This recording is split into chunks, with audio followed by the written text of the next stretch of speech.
Hello అండి, ఎలా ఉన్నారు? ఈరోజు చికెన్ ఫ్రై ఎలా చేయాలని నేర్చుకుందాం. ముందుగా చికెన్ వాటర్తో క్లీన్ చేసుకొని పక్కన పెట్టుకోవాలి.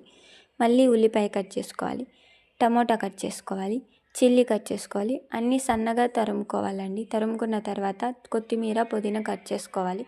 మిరియాలు, తెల్లగడ్డ దంచుకోవాలండి. దాని తర్వాత స్టవ్ ఆన్ చేసి ప్యాన్ పెట్టి ఆయిల్ వేసుకోవాలి.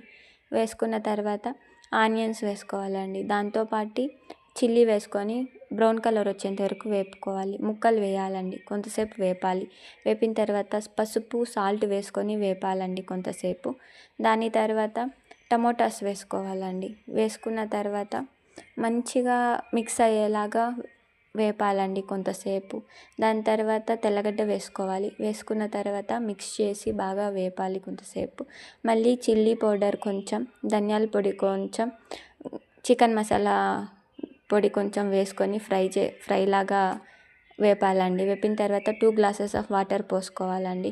దాని తర్వాత కొంతసేపు కలపాలి. మళ్ళీ మూత పెట్టేయాలండి కొంతసేపు. మళ్ళీ ఓపెన్ చేసి కొత్తిమీర, పుదీనా వేయాలి. మళ్ళీ మూత పెట్టేయాలండి కొంతసేపు. పెట్టిన తర్వాత ఓపెన్ చేస్తే గుమగుమలాడే చికెన్ ఫ్రై రెడీ. మీరు కూడా ట్రై చేయండి గైస్. Thank you. బాయ్.